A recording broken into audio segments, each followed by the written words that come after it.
पड़ोसी देशों में जिस तरह की बर्बरता हिंदुओं पर की जा रही है, उस पर भी ईद की नमाज के बाद खुतबा ही दे देते, कुछ बोल देते, कुछ पढ़ लेते, नहीं किया ना। तो इसका साफ सा संकेत है कि ये हमास के साथ खड़े हैं, ये फिलिस्तीन का झंडा लहराएंगे, ये पूरी दुनिया में उम्मा की बात करेंगे, ये एंटी हिंदू बात करेंगे। ये इनका अब जो है एक तरह से अभ्यास हो गया है, और उस अभ्यास के तहत जो है इस तरह की हरकतें जानबूझकर की जा रही हैं। इसमें इनका मानवता से कोई लेन देन नहीं है। अगर इंसानियत के हवाले से कर रहे हैं तो इनको पहले पड़ोसी देश बांग्लादेश के उत्पीड़ित हिंदुओं का ख्याल करना चाहिए, जो ये नहीं करते हैं। सरवर साहब, मैं आपका व्यू पॉइंट जानना चाह रहा हूं। सरवर साहब, देखिए, सबसे पहले सभी दर्शकों को ईद की बधाई, और पूरे देश में शांतिपूर्ण ईद मनाई गई है। कहीं कोई घटना नहीं घटी है। और ये अलग बात है कि उसको कौन कैसे प्रस्तुतिकरण का अपना एक अंदाज होता है।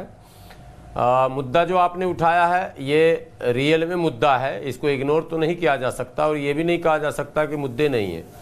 लेकिन 18-20 करोड़ की आबादी में अगर 2-4-5 शहरों से चंद नौजवानों की भीड़ ने झंडा फिलिस्तीन का लहराया है, तो मैं समझता हूँ इसको भारत के समस्त मुसलमानों से जोड़कर देखना कि ये उम्मा की बात जो हमारे शुक्ला जी कर रहे हैं।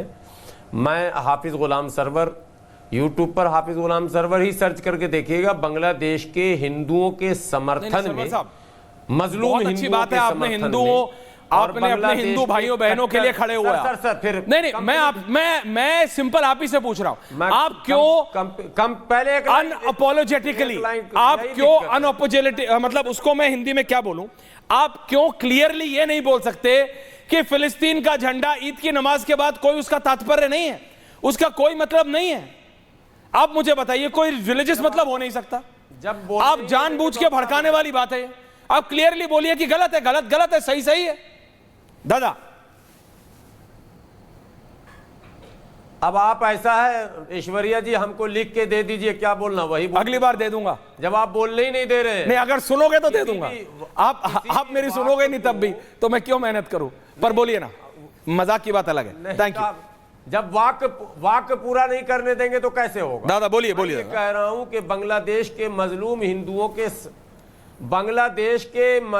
हिंदुओं के समर्थन में और कट्टरपंथी तथा कथित इस्लामिक संगठनों के द्वारा किए गए हमले के विरोध में हाफिज़ गुलाम सरवर ने धरना प्रदर्शन भी किया, और 50 ऐसे यूट्यूब चैनल और पोर्टल हैं जिसने इसको चलाया और दिखाया। हम जैसे और भी कई लोगों ने किया। हाँ, तब भी हमने भारत के उन बड़े संगठनों से आह्वान किया था कि आपको भी इसकी मुजम्मत करनी चाहिए, क्योंकि मानवता के आधार पर बांग्लादेश में जो भी हो रहा है वो गलत हो रहा है। और अगर धर्म को निशाना बनाया जा रहा, पॉलिटिकल लड़ाई को धर्म की तरफ मोड़ा जा रहा, ये गलत है। पॉलिटिकल लड़ाई अवामी लीग के मुस्लिम लीडरान पर भी आप फिर नहीं समझ रहे मेरी बात। और नॉन मैं आपका देखिए, मैं अपने हिंदू भाइयों बहनों के साथ आप खड़े हुए, बहुत अच्छी बात है, इट्स वेरी गुड। लेकिन मैं आपसे सिंपल एक बात पूछ रहा हूं, क्यों हाफिज गुलाम सरवर साहब जो इतने पॉपुलर हैं यूट्यूब पे, unapologetically, why can't you just come out Sarwar साहब, और ये नहीं बोल सकते कि ईद की नमाज के बाद फिलिस्तीन के झंडों का क्या फायदा है, उसका कोई औचित्य है, उसका कोई मतलब है, उसका कोई तात्पर्य है? नहीं, सिर्फ एक तात्पर्य है, भड़काना। क्यों करना? आपको एग्जैक्टली पता है आग बिना चिंगारी के नहीं लगेगी, तो फिर चिंगारी क्यों पैदा करनी? फिलिस्तीन के झंडे का कोई तात्पर्य है भारत में ईद की नमाज के बाद? हाफिज गुलाम सरवर साहब, अगर मुझे नहीं समझ आया तो आप बताइए।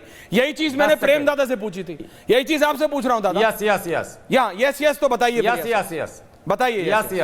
यस सर, मैं 5 साल से लगभग आपके चैनल पर डिबेट में आ रहा हूं, लगभग 18 से आ रहा हूं, 7 साल हो गए।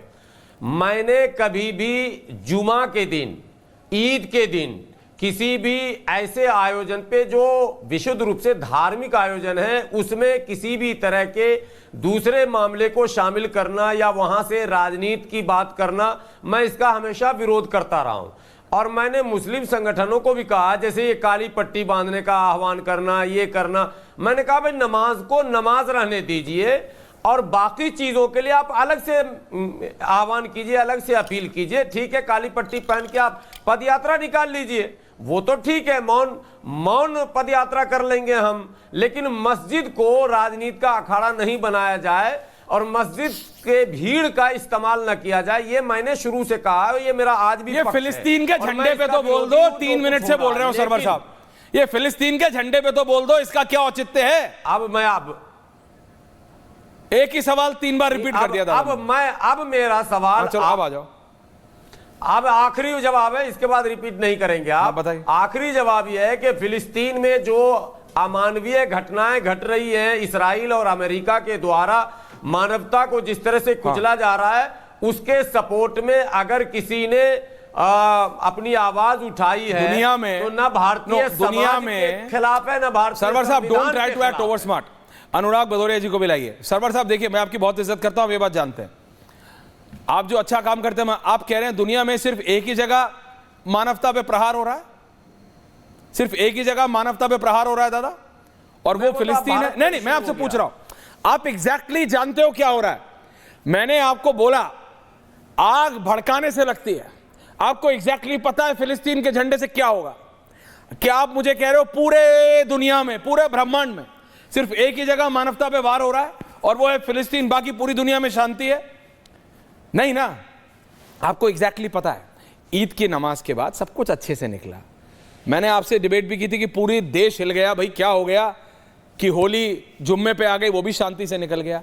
ईद की नमाज के बाद फिलिस्तीन का झंडा, इट्स लाइक 2 पत्थरों को, 2 रॉक्स को, ड्राई रॉक्स को आप घिस रहे हो, चिंगारी। आपको एग्जैक्टली पता है सरवर साहब, आप भी जानते हो। उसको डिफेंड करने के लिए आप बोल दो वहां मानव, अभी हो रहा है क्या? अभी से हो रहा है, अभी से हो रहा है, जब से मैं पैदा हुआ हूं उससे पहले से हो रहा है। और एक अकेला देश नहीं है जहां पे हो रहा है, या तो सबका चलाओ। एक क्यों चलाते हैं? डेलिबरेटली क्यों चलाते हैं? आपको एग्जैक्टली पता है सरवर साहब क्यों चलाते हैं? क्योंकि उससे स्पार्क आता है, स्पार्क। उस स्पार्क की आवश्यकता नहीं है, शांति से चल रहा है, सब कुछ शांति से चल रहा है। ईद भी शांति से निकली, हर जगह निकली। उसके बाद जानबूझ के कोई डेलिबरेट लोग समाज में भड़काने के लिए ये करते हैं। वही मेरा है, आप तो कम से कम बोलो। आपने बोला ना यूट्यूब, आपके प्रेम जी जब कुछ सनातन से कनेक्टेड होता है तो कहते हैं कहां है धर्मगुरु जी, कहां है वो अपने छतरपुर वाले, कहां है देवकी नंदन जी, कहां है ये, कहां है वो, लाओ बोले। क्यों बीजेपी बोल रहे, धर्मगुरु क्यों नहीं बोल रहे? तो क्यों मौलाना क्यों नहीं बोलते, बड़े बड़े मौलाना साहब? क्यों इमाम साहब नहीं बोलते आपके बड़े बड़े कि नहीं ऐसा मत करो, मत चिंगारी लगाओ?